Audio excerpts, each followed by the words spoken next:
Welcome back to the National Fixed League, folks, where all the games are totally phony and all the players are full of baloney.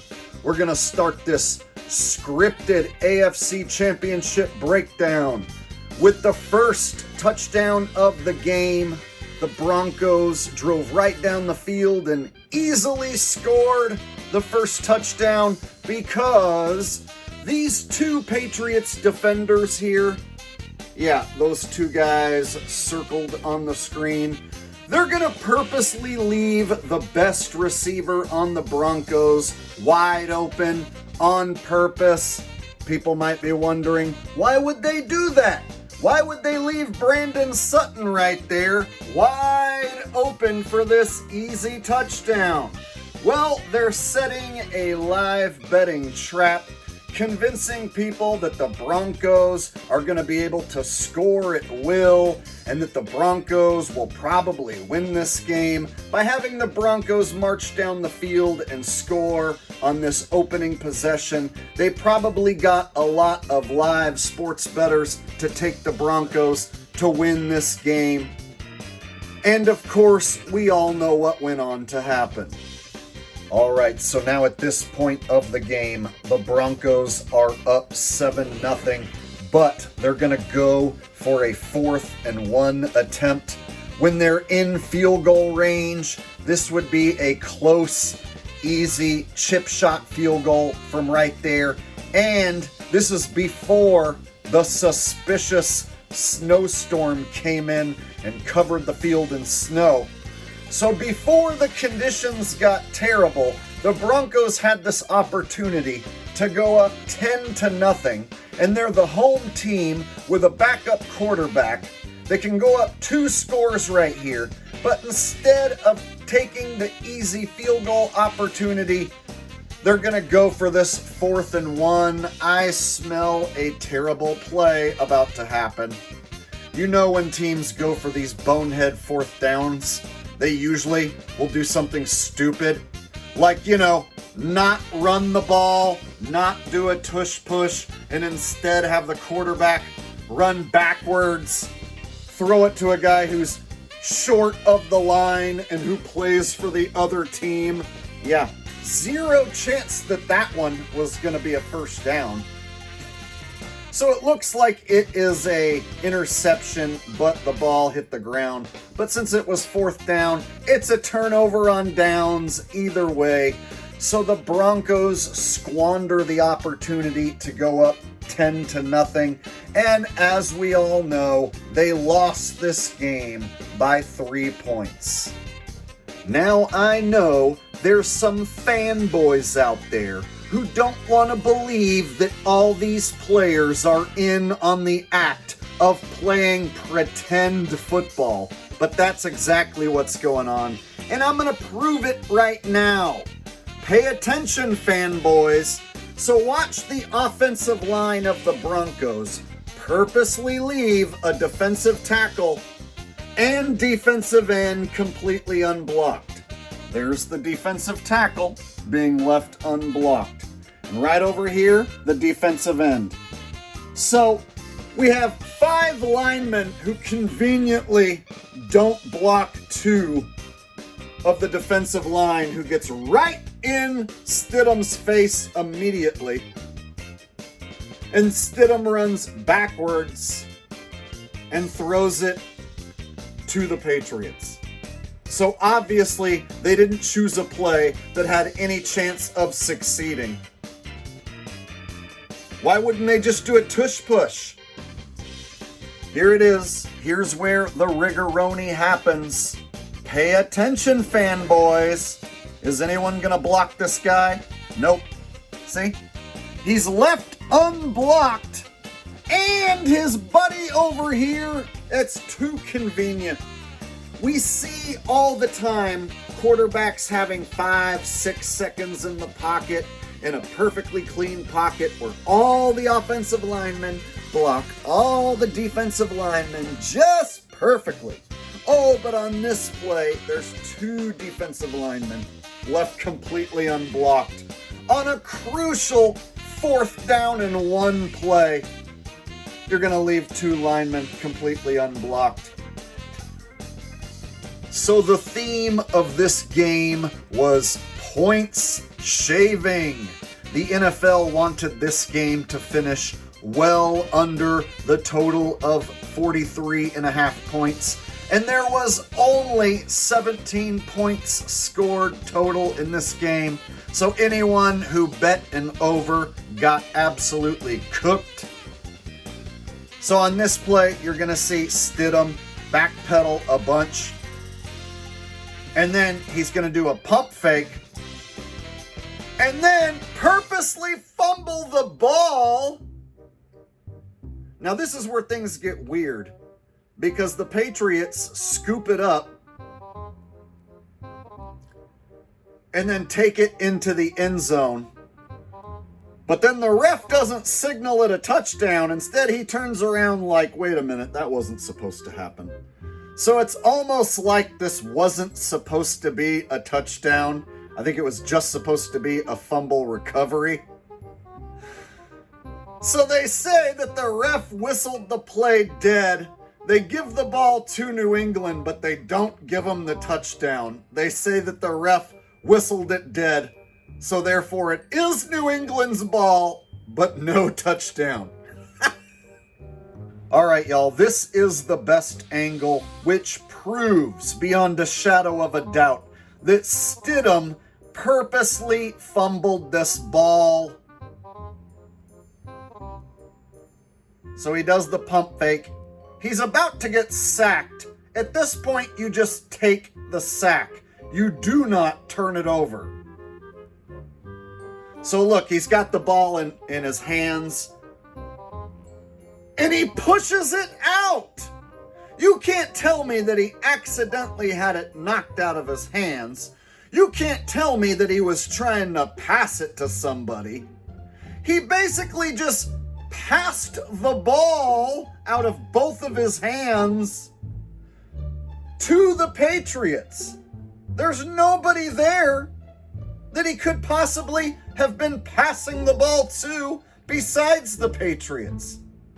All right, y'all, we're going to break this down frame by frame. So Stidham is about to get sacked. He knows he's about to get sacked. He's got the ball in both of his hands and he's holding it like it's a basketball. And here's the weird thing. He passes it as if it's a basketball as he's getting hit. Look at that. Look what he's doing with his hands.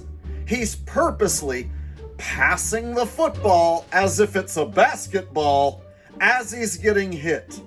And there's no teammate around of his to get this ball. So who in the hell is he passing it to? Well, it's obvious. He's passing it to the Patriots. They're the only ones around who could get to that ball. So I think this guy here is supposed to fall on top of the ball, and it's supposed to be dead on that spot. But instead he picks it up and he takes it into the end zone. Yeah, that should be a touchdown. So I don't think it was in the script for him to score right there.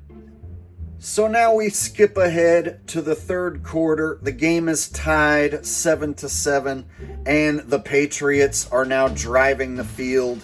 And you'll see the Broncos are assisting them by purposely letting them get first downs. So we got the screenplay to the tight end, right? Now look at this Broncos guy coming up from the back.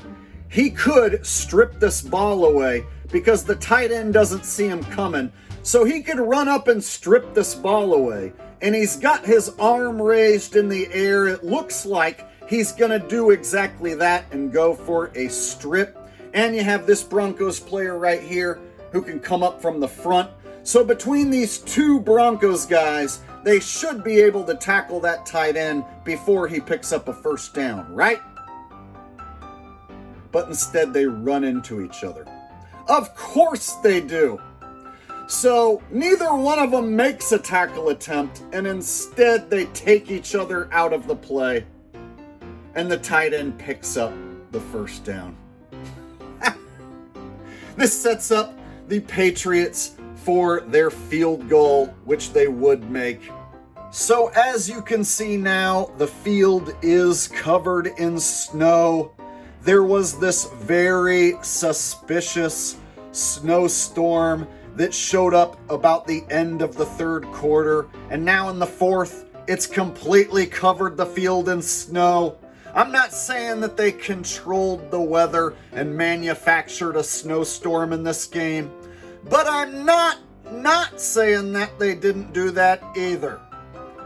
So on this play, we see this comical fall down by the running back. Oh no, dude, he accidentally fell down because of the snow, right? So fanboys are so gullible, they'll think that because there's snow on the field, now the running back can't take a few steps without falling down.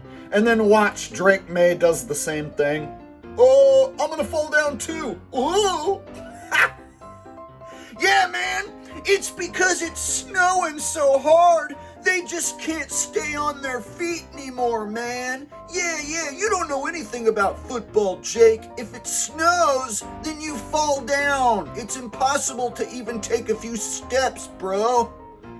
I mean, come on, y'all. It's clear as day this running back is falling on purpose.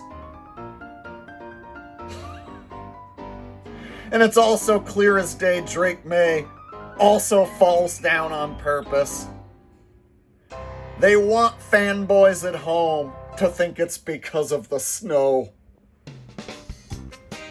So here we are late in the game. Broncos down by 3 points. They're going to go for a field goal opportunity here to tie the game. Hey, why didn't you guys do that earlier? You know, before all the snow was on the field and you were a lot closer and it was 4th and 1 and you guys could have went up 10-0. Yeah, you'd already be tied if you'd have kicked that field goal back then, right? But now they're going to go for this field goal now that it's snowy. And as we can see, the flags are barely moving. That one is slightly moving, and then the other flag over here not moving at all. So if there's any wind, it would take the ball to the left, right?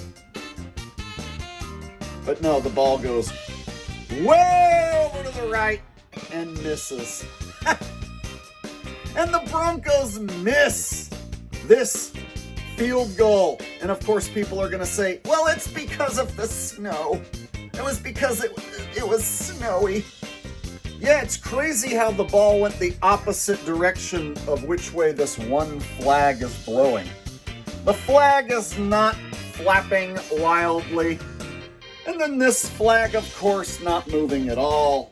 So that means there really wasn't much wind. And the wind that there was should have took the ball to the left. And then he conveniently kicks it to the right, extra hard. And then we see the manipulation of the ball in midair by some sort of technology that they have inside the ball and in the uprights. Like I said, the theme of this game was points shaving. They wanted this game to be as low scoring as possible so that they could absolutely cook anyone who bet on the over. So now it is late in the fourth quarter, and the Broncos, after all the bonehead moves they've made in this game and all the mistakes, they still have a shot to tie it up and even win the game here. But their hopes are about to go up in flames when backup QB Jarrett Stidham hangs the ball like a dead duck right into coverage, where an awaiting Patriots defender is right there to make the interception. And as you can see, the Broncos receiver didn't even make an attempt on the ball, didn't even try and break up this interception at all. It's almost like he knew that the ball was about to be intercepted. And there you have it. Game over. Patriots win a boring, lame, terrible game filled with lots of points shaving. And just like that, the new New England Patriots are going back to the Super Bowl. This time, there is no Tom Brady, there is no Bill Belichick, no Gronkowski, no Wes Welker. This is a new Patriots team. If you are still here watching, please do me a favor and doink the thumbs up button. I would really appreciate it. And make sure you are subscribed, and I will see all of you in my next video breaking down the NFC Championship game. Peace.